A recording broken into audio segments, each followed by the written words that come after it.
Welcome to ethical hacking course series 3. ఈ వీడియోలో మనం ఈ పైన టాపిక్స్ అన్నీ కవర్ చేద్దాం. ఇక ఇంట్రో చేసుకుని వీడియో స్టార్ట్ చేసేద్దాం.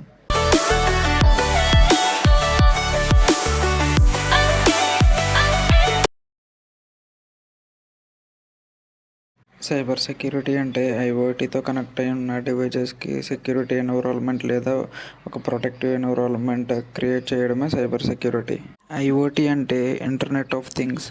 ఇంటర్నెట్కి కనెక్ట్ అయి ఉన్న డివైజెస్ అన్నిటిని ఐఓటీ అంటారు. Example smart phone, computer, electrical devices ఏ అయినా కానీ మనం కూడా ఇంటర్నెట్ ఆఫ్ థింగ్స్లోకే వస్తాం. ఇంటర్నెట్కి కనెక్ట్ అయిన ప్రతి డివైజు ఐఓటీలోకి వస్తాయి.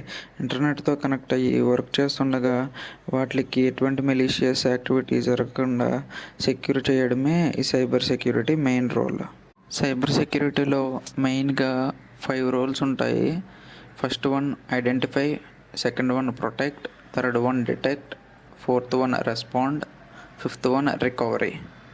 ఐడెంటిఫై అంటే ఇంటర్నెట్ ఆఫ్ థింగ్స్ మీద జరిగే అటాక్స్ ఎలా జరుగుతున్నాయి అన్నది మనకి తెలిసి ఉండాలి.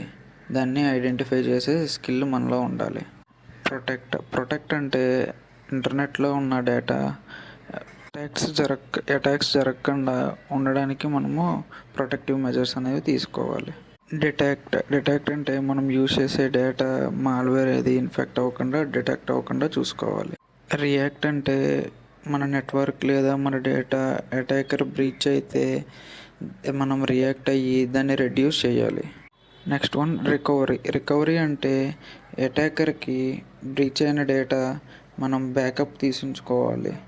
అది మనం రికవరీ చేసి ప్రొటెక్ట్ చేసుకోవాలి.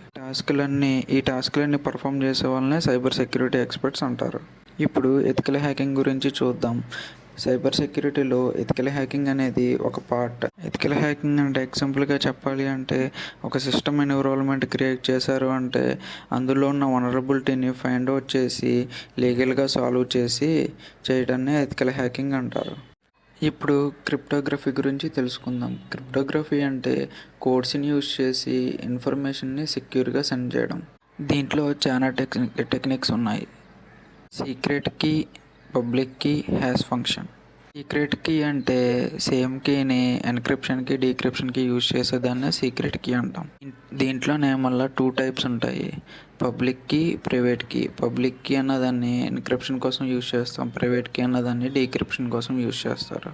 ఇప్పుడు స్టెగ్నోగ్రఫీ ప్రాక్టికల్ వీడియో చూద్దాం. ఫస్ట్గా క్యాలీ లైనక్స్ ఓపెన్ చేసి టెర్మినల్ ఓపెన్ చేసుకున్నాక సుడో su అని ఇచ్చి నార్మల్ యూజర్ నుంచి సూపర్ యూజర్ కింద చేంజ్ చేయండి. మనం ముందుగా ఒక ఇమేజ్ అండ్ ఒక వర్డ్ ఫైల్, టెక్స్ట్ ఫైల్ని మనము ఇన్స్టాల్ చేసి ఉంచుకోవాలి. ఈ క్యాట్ కమాండ్ ఎంటర్ చేసి మనం ఏదైతే ఇమేజ్ ఫైల్ నేమ్ ఉంటుందో ఆ నేమ్, అలాగే టెక్స్ట్ ఫైల్ నేమ్ ఉంటుందో ఆ నేమ్ ఇచ్చి షిఫ్ట్ ప్రెస్ చేసి మనకి ఏ నేమ్తో ఫోల్డర్ క్రియేట్ అవ్వాలన్నది ఆ నేమ్ ఎంటర్ చేసుకుని ఓకే. నార్మల్ ఫోటో అలాగే ఇప్పుడు రీసెంట్గా క్రియేట్ చేసిన ఫోటో కూడా సేమ్ ఒకలానే ఉంటాయి. కానీ క్రియేట్ అయిన ఫైల్లో హైడ్ అయిన డేటా అనేది చూడాలి అంటే మళ్ళీ సేమ్ క్యాట్ కమాండ్ ఇచ్చి ఆ హైడ్ అయిన ఫోల్డర్ ఏదైతే మనం పెట్టామో ఆ నేమ్ ఎంటర్ చేయండి. అప్పుడు మీకు దాంట్లో ఉన్న డేటా మొత్తం కనిపిస్తుంది. హ్యాకర్స్ ఇన్ఫర్మేషన్ సెక్యూర్గా సెండ్ చేసుకుని కమ్యూనికేషన్ చేసుకోవడం కోసం ఈ స్టెగ్నోగ్రఫీ అనే టూల్ని యూజ్ చేస్తారు. ఈ స్టెగ్నోగ్రఫీలో మళ్ళీ చాలా టైప్స్ ఉంటాయి. Audio, video, image, protocol, text, ఇలా చాలా టైప్స్ ఉంటాయి. ఇప్పుడు ఎన్ని వేస్లో ఆండ్రాయిడ్ హ్యాకింగ్ చేయొచ్చో చూద్దాం. ఇది ఓన్లీ ఎడ్యుకేషనల్ పర్పస్ మాత్రమే. చాలా వేస్లో ఆండ్రాయిడ్ డివైజ్ని హ్యాక్ చేయొచ్చు. వైఫై ద్వారా స్మార్ట్ ఫోన్ హ్యాక్ చేయొచ్చు. పేలోడ్ని క్రియేట్ చేసి అది విక్టిమ్కి సెండ్ చేసి కూడా మనం హ్యాక్ చేయొచ్చు. ఫిషింగ్ అటాక్ని యూజ్ చేసి కూడా మనము డివైజ్ని హ్యాక్ చేయొచ్చు. ఇలా చాలా వేస్లో ఆండ్రాయిడ్ డివైజ్ అనేది హ్యాక్ చేయొచ్చు. చాలామంది మూవీలో చూపించినట్టు ఒక మెసేజ్ సెండ్ చేసి హ్యాక్ చేయొచ్చు అనుకుంటారు, కానీ అలా అసలు జరగదు. విక్టిమ్ పర్మిషన్ లేనిదే ఎవరు ఆ డివైజ్ని హ్యాక్ చేయలేరు. అంతేగాని ఏదైనా ఒక డివైజ్ని చూపించి డెబిట్ కార్డ్ హ్యాక్ అయ్యింది, అకౌంట్ హ్యాక్ అయ్యింది అనేసి అంటే అది అసలు జరగదు. డెబిట్ కార్డ్ ఇన్ఫర్మేషన్ చూపిస్తుందే కానీ పిన్ నెంబర్ చూపియదు. ఇప్పుడు ఒక హ్యాకర్ విక్టిమ్ మొబైల్ ఫోన్ని ఎలా హ్యాక్ చేస్తాడో చూద్దాం. ఫస్ట్ ఇన్ఫర్మేషన్ గ్యాదరింగ్ చేస్తాడు. ఒక్కొక్కసారి సోషల్ మీడియా మ్యానిపులేషన్ చేసి కూడా విక్టిమ్ డివైస్ని ఈజీగా హ్యాక్ చేస్తాడు. లేదా ఈమెయిల్లో అటాచ్మెంట్ పంపించి మీకు ఈ యాప్ డౌన్లోడ్ చేస్తే అది వస్తుంది, ఇది వస్తుంది, మనీ వస్తాయి అనేసి చెప్పి ఈజీగా హ్యాక్ చేస్తారు. ఇప్పుడు మన డివైస్ హ్యాక్ అవ్వకుండా ఉండడానికి ఏం చేయాలో చూద్దాం. ఫస్ట్ వన్, ట్రస్టెడ్ సైట్లలో నుంచి యాప్స్ డౌన్లోడ్ చేసుకోవాలి. సెకండ్ వన్, మెలీషియస్ లింక్లు ఏవి క్లిక్ చేయకూడదు. అవి మాకెలా తెలుస్తాయి బ్రో అంటే, మీకు గూగుల్ ట్రాన్స్లేట్ అనేసి ఒకటి, వైరస్ టోటల్ అనేసి ఒకటి, మీకు అప్లికేషన్స్ ఉంటాయి, వెబ్సైట్స్. అవి ఒకసారి అందులో మీకు ఏదైనా లింక్ వస్తే అందులో సెర్చ్ చేసి చెక్ చేయొచ్చు. థర్డ్ వన్, ఎప్పటికప్పుడు అప్డేట్లో ఉండాలి. ఆ అప్డేట్స్ ఏమన్నా వచ్చినా సెక్యూరిటీ అప్డేట్స్ గట్టా ఎప్పటికప్పుడు అప్డేట్ చేసుకుంటూ ఉండాలి. Next one, Google play protect అన్నది కూడా ఎప్పుడూ ఆన్లో ఉండాలి. మెయిన్ థింగ్ ఏంటంటే, మన డివైస్ ఎప్పుడు 6 months కన్నా మినిమం 5 months కన్నా హార్డ్లీ రీసెట్ చేసుకోవాలి. అట్లా రీసెట్ చేసుకుంటే మన డివైస్లో ఉన్న మాల్వేర్ అయినా, వైరస్ అయినా ఏదైనా పోతాయి. కాలీ లైనక్స్ని ఆఫెన్సివ్ సెక్యూరిటీ కోసం డిజైన్ చేశారు. దీనిని penetration testing and digital forensic కూడా యూజ్ చేస్తారు. కాలీ లైనక్స్లో మొత్తం 600 టూల్స్ ఉంటాయి. కాలీ లైనక్స్ టూల్స్ పర్పస్ మీద డిపెండ్ అయి ఉంటాయి. కాలీ లైనక్స్ని కమాండ్ లైన్ ఇంటర్ఫేస్ అని కూడా పిలుస్తారు. గూగుల్ హ్యాకర్స్ కూడా కాలీ లైనక్స్ని సిఎండి యూజ్ చేసే టాస్కులు పర్ఫామ్ చేస్తారు. లైనక్స్ని ఎప్పటికప్పుడు అప్డేట్లో ఉంచాలి, లేదంటే ఎర్రర్స్ అనేవి వస్తుంటాయి. దీనిని యునెక్స్ బేస్ మీద డిజైన్ చేశారు. దీన్ని ఆఫెన్సివ్ అండ్ డిఫెన్సివ్ సెక్యూరిటీ వాళ్ళు కూడా యూజ్ చేస్తారు.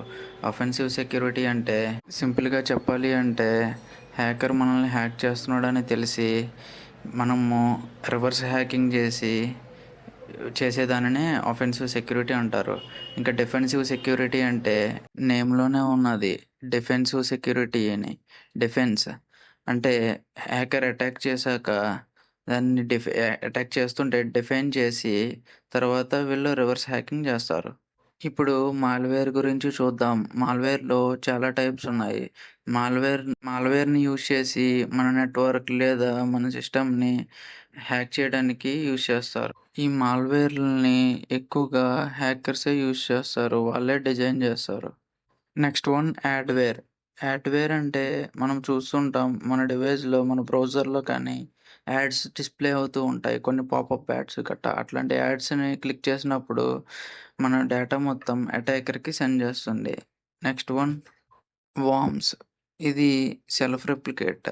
దీనికి ఇదే రన్ అవుతుంది. దీనివల్ల డివైస్ అనేది ఎఫెక్ట్ అవుతున్నది. అదే వైరస్ అయితే యూజర్ ఎప్పుడైతే రన్ చేస్తాడో అప్పుడు మాత్రమే రన్ అవుతుంది. వైరస్ అనేది మన ఫోన్ లేదా మన డివైస్లో ఉన్న ఫైల్స్ని కరప్ట్ చేస్తుంది. ఇది నెట్వర్క్ లేదా మన డేటా మొత్తాన్ని అటాకర్కి సెండ్ చేస్తుంది. అలాగే ప్రీవియస్గా ఇన్ఫెక్ట్ అయిన సిస్టమ్ని హోస్ట్గా తీసుకుని రిమైనింగ్ సిస్టమ్స్ కూడా ఈ వైరస్ అన్నది స్ప్రెడ్ చేస్తుంటుంది. Next one, Trojan. ఇది మన డివైస్లో హ్యాకర్ సెండ్ చేసినప్పుడు బ్యాక్ డోర్లో హ్యాకర్కి యాక్సెస్ ఇస్తుంది.